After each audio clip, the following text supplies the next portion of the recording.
Oh, there's never going to be a revolution in the United States. There's never going to be a civil war. That's a fantasy that a lot of people have.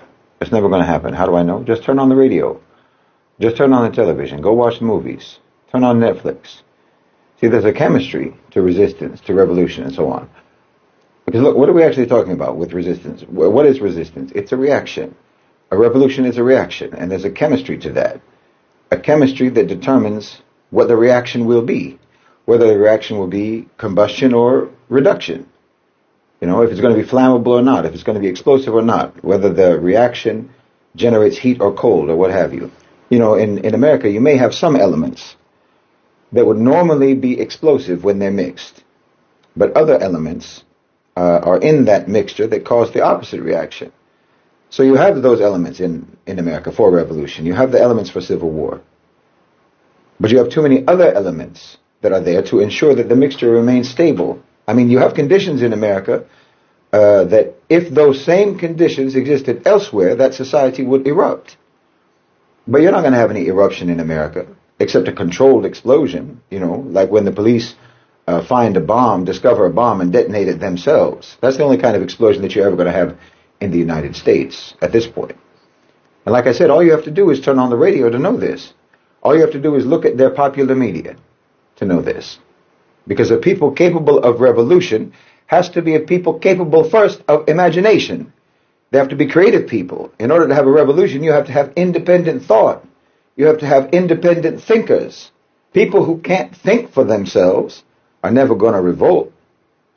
You can't have mental homogeneity across the society where that homogeneity is overseen and imposed by the power structure, and ever expect for that society to rise up against the power structure. And nothing illustrates the absence of imagination, the absence of creativity, the absence of independent thought than your popular media. A society without real art is a society incapable of revolution. And your art is vapid, and it enforces vapidness. That's the relationship between art and society. It reflects and it affects. It expresses how you feel, and it tells you how to feel. And you have become, in America, a people with no artistic language, no vocabulary. You're deprived of even what art is supposed to be for you. More and more of your words are being removed from your artistic lexicon with every passing day. Every day, your music gets more formulaic. Your films get more repetitive. Your literature gets more simplistic, to the point that an AI computer program can produce your songs, produce your scripts and your books. Your creative lexicon is shrinking until you're like a toddler who has no words to identify or to articulate or to understand or to express what he's feeling, what he wants, what he's afraid of, what he's happy about, what he's sad about, so on and so on. You're deprived of the language of human complexity. Because look, take music. Now, as Muslims, we have our own views about music. But the fact is, it's a major factor in the culture of the West. Well, 2 or 3 people write the majority of the top 40 songs in America. The same chord progressions, the same auto-tuned vocals, the same repetitive hooks get recycled over and over and over again. Pop music today is not meant to express anything authentic, anything real. It's meant to be an earworm, designed to be addictive, to be used in TikTok videos, to go viral. It's a product, not an art form. It's assembly line manufacturing for maximum profitization, churning out the same formulas musically that sold well in the past, manipulating predictable and shallow emotional responses through a calculated process. That's not art, that's business. And it's draining your society, it's disconnecting your society, it's dehumanizing your society, and it's programming your society. They're emptying the pockets of your imagination, the pockets of your creativity, of your authenticity, and they're leaving you with nothing but a few counterfeit coins which you can use, you know, to buy slogans out of the company vending machine. And you'll have to suffice with that as your only form of expression, like buying a bag of empty calories, chips or something during your lunch break, and that's supposed to be your nutrition. Listening to this sort of ear candy is just like subsisting on a bag of chips from the snack machine. Your soul is malnourished. Your mind is malnourished. And look at your films. Every film today is a pastiche, a remake, a reboot, a reimagining of something that was made already decades ago in the past. No originality, no ideas, no exploration of the human condition. Movie studios are an assembly line, manufacturing spectacle without substance. And even the elements of the spectacle have been made before. They shouldn't even call them production studios. They should be called reproduction studios. And again, this reflects and it affects the society. Art is being weaponized, is being instrumentalized, utilized to hypnotize, sterilize, and neutralize the population. They're controlling your emotions. They're controlling your thoughts, your understanding, your perception, how you interact with the world. They don't want a single thought to be in your head that they didn't put there. You understand? They want your brain to be numb. They want your brain to be barren, frigid, incapable of producing anything itself. Entertainers in the West aren't providers of moments of happiness and relief for the masses. They are the equivalent of anesthetists for Joseph Mengele. They want to put you in an induced coma. You are just as incapable of revolution in America as a man who's in a coma is incapable of riding a motorcycle. There's never been a totalitarian society in history that had more control over their population than the system of America, the system in America, has over its people. And there's never been a people less capable of resisting or revolting against totalitarian control and oppression than the American people of today. They have disarmed you. I'm not talking about your guns. You've got your guns. But if they were scared of your guns at all, they wouldn't let you have them. So stop talking about your useless guns. Giving you guns is like giving a baby a hammer and nails and expecting him to build a house with it. You won't do anything with those weapons except point them at whoever they program you to point them at. And if they thought for a second that you might actually point those guns in the right direction, well, they'd take them from you so fast it'd make your head spin. No, you've been disarmed mentally. You've been disarmed intellectually. You've been disarmed psychologically, emotionally, and culturally. See, you have a top-down culture in America, you understand? Not an organic from the ground up culture. Your culture is controlled from the top down. Think about that. Stop and reflect on that. Everything that represents cultural expression is a business. It's branded. It's a commodity. It's created, it's crafted, it's molded, it's marketed, and sold by corporations. Your feudal lords, your aristocracy, your oligarchs, the shareholding class dictates to you what your culture is. The rich write your songs. The rich tell you stories in films and television. The rich publish your books. The rich design your fashions. The rich decide what the news will be, what will be reported and what won't be reported. The rich decide what your opinions will be. They even decide what dissent will be. You understand? Yes, even dissent is prepackaged for you. There's an official and accepted pro-position and an official and accepted anti-position. Every aspect of your culture is micromanaged by billionaires. And understand, this top-down cultural dictation is itself a natural development. That is organic in its own way, because Western culture has always been feudalism. But the extent of control is what has evolved. That's what's changed. The fundamental culture was always there. It was always the same. What has grown and developed is the amount of control, the intensity and the comprehensiveness of the domination and of the pacification of the population. One of the greatest tricks of modern power is that it manufactured its own opposition.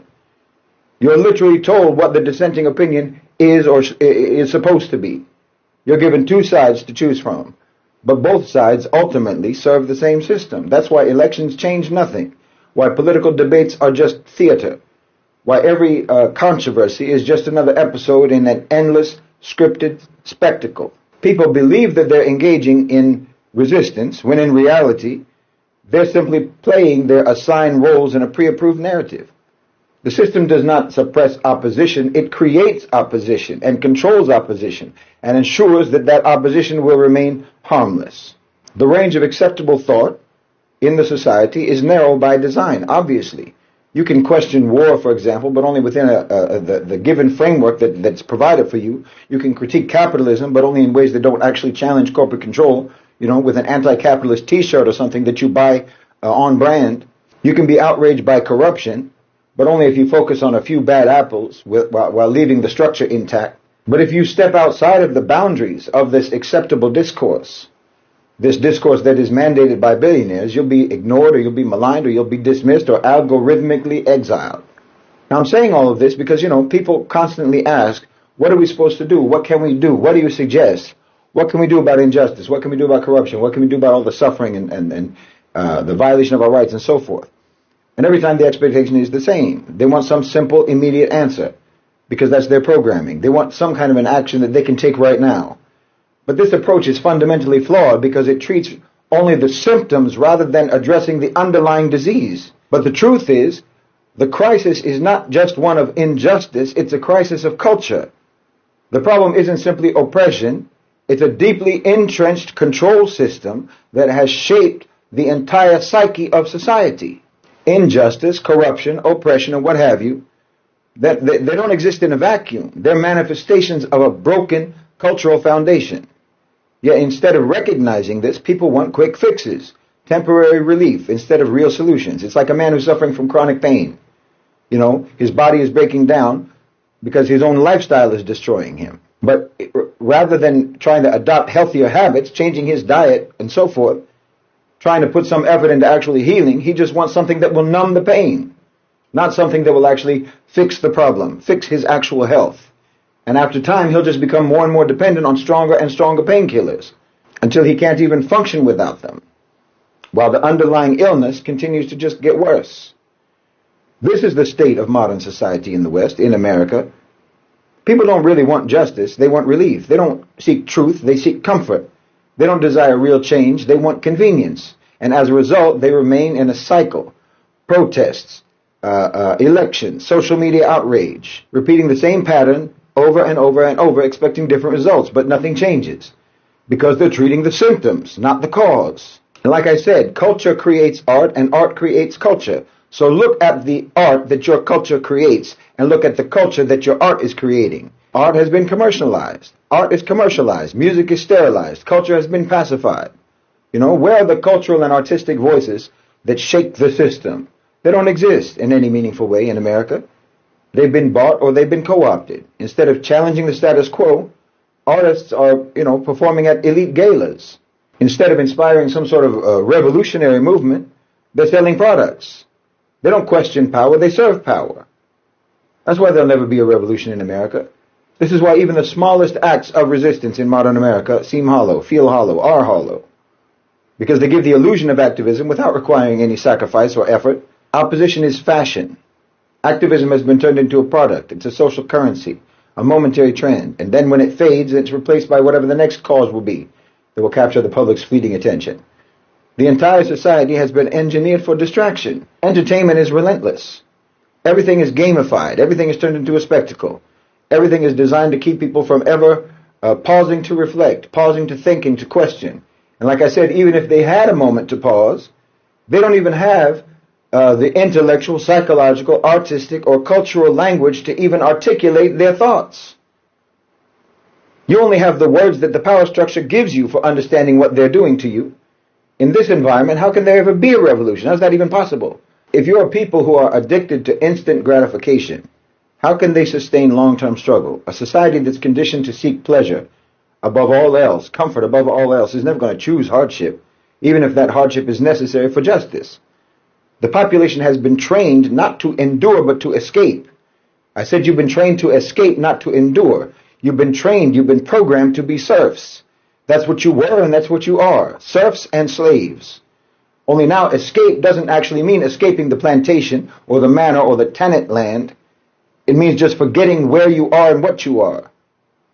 Escape means distraction. It means not even knowing the words to understand that you are a serf or a slave. It means that the songs you sing, the stories you tell, and even the dissent or the opposition that you express are all actually just methods of reinforcing your subject status. And in America, even the dream of liberation isn't really about liberation. The culture and the system created by the culture and the art created by the culture have made the dream not about liberation from oppression, but a dream about becoming the oppressor. That's the American dream. It's a cruel society. It's a cruel system because it's a cruel culture. So like I say, you want short-term symptom treatment, not long-term cure of the disease, because the only kind of revolution that you really need in America is a cultural revolution. America doesn't need cosmetic surgery, it needs brain surgery, it needs heart surgery. You don't need a pacemaker, you need a transplant. And unless and until you actually change your culture, the only way that you'll change your system is by changing it to become worse.